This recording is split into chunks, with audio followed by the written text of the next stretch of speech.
Assalamualaikum warahmatullahi wabarakatuh. Hai para penggemar sinetron buku harian seorang istri dimanapun Anda berada. Balik lagi di prediksi buku harian seorang istri untuk episode malam ini 8 Oktober 2021 hanya di SCTV 1 untuk semua.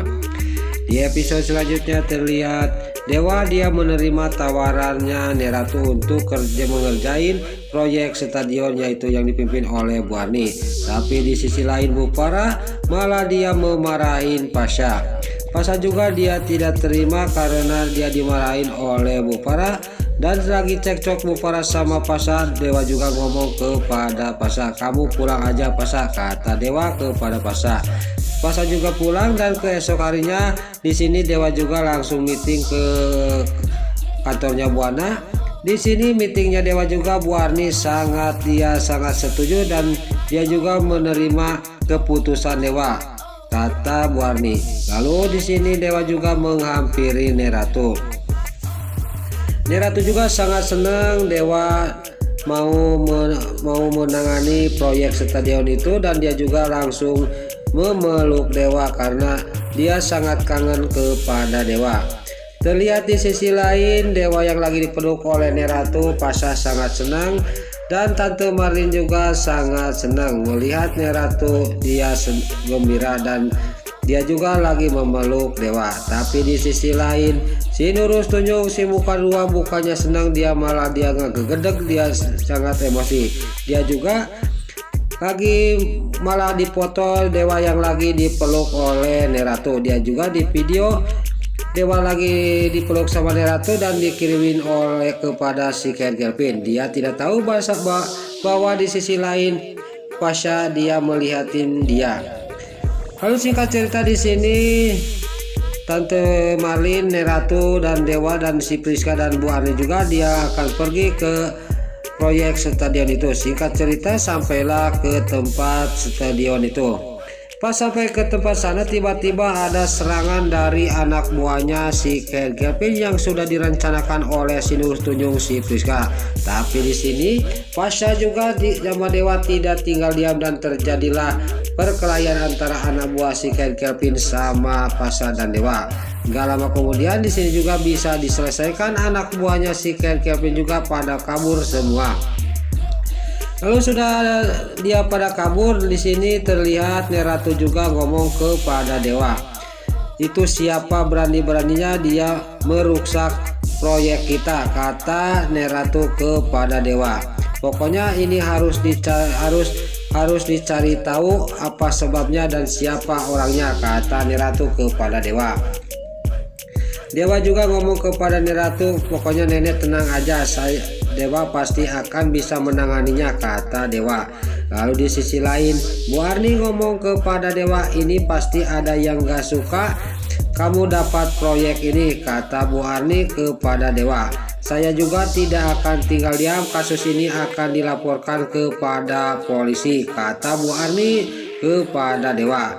Lalu Dewa juga setuju atas keputusannya Bu Arni, dia akan melaporkan kasus ini kepada polisi dan Pasha juga sangat setuju. Tapi di sisi lain di sini dalam batinnya dia ngomong si Nurul Tunjung si Priska si muka dua, "Ini gawat. Omongan Bu Arni memang tidak main-main," kata si Nurul Tunjung si Priska. Lalu mereka juga rombongan Neratu juga pulang dari tempat stadion itu karena takut Neratu shock gara-gara ada penyerangan di proyek itu. Lalu terlihat di sisi lain Nana di kantornya di Cayananda, dia lagi mengerjakan desain. Tiba-tiba datanglah yang mengantarin susu untuk Nana.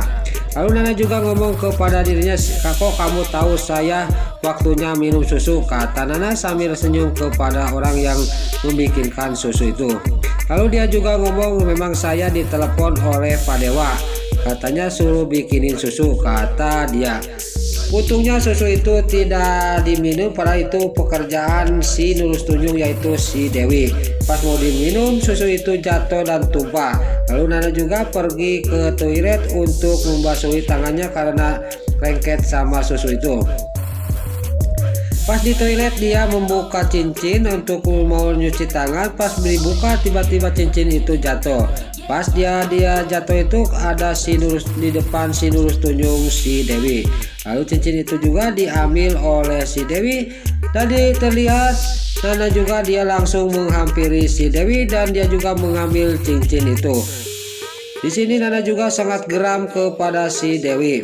Lalu si Dewi juga ngomong kepada Nana, kok kamu itu jangan gitu nak, kamu kan sahabat saya, dulu kamu itu sahabat saya, kalau sekarang kamu bukan sahabat saya, kata Nana kepada si Dewi. Lalu Dewi juga dia cuma diam dan Nana juga ngomong lagi kepada si Dewi, untuk apa punya sahabat menusuk dari belakang, kata Nana kepada si Dewi. Pokoknya saya keberatan kamu ada terus di perusahaan ini, kata Nana sambil dia meninggalkan si Nurus Tunjung yaitu si Dewi. Lalu singkat cerita Nana juga pergi untuk mengasihkan desain ke kliennya, tapi pas di tengah jalan taksinya mogok.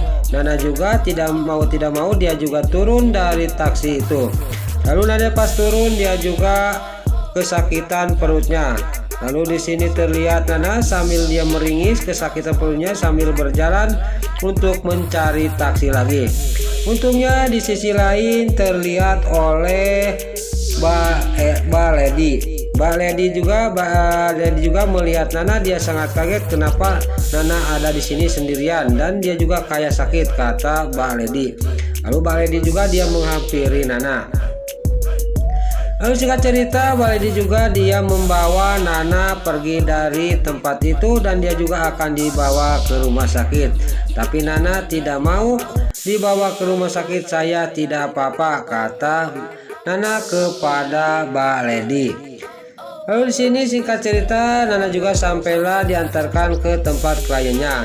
Lalu di sisi lain di rumahnya Pak Arman kedatangan si Hendrik, dia akan mengajak jalan lagi Lula ke kafe.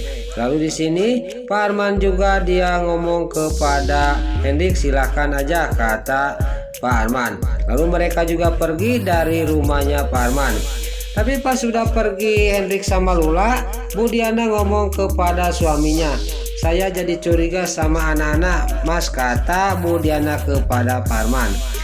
Jangan-jangan dia itu ada yang ditutup-tutupi dari kita, kata Bu Diana kepada Pak Arman. Kamu jangan banyak pikiran, kata Pak Arman kepada istrinya.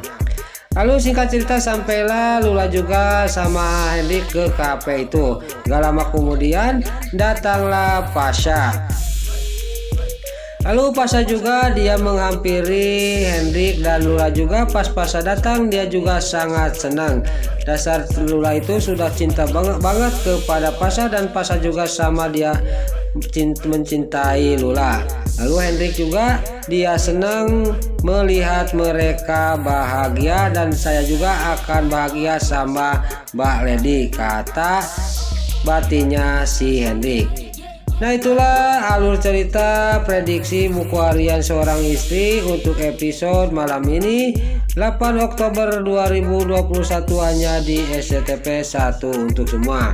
Sebelum Mimin pamit, Mimin mohon maaf kalau ada salah-salah kata dan kata-kata Mimin balelo loba titara rajong. Mimin mohon maaf karena Mimin geus ngabudah. Mimin sekarang pamit. Wassalamualaikum warahmatullahi wabarakatuh. Salam sehat selalu dimanapun Anda berada. Terima kasih.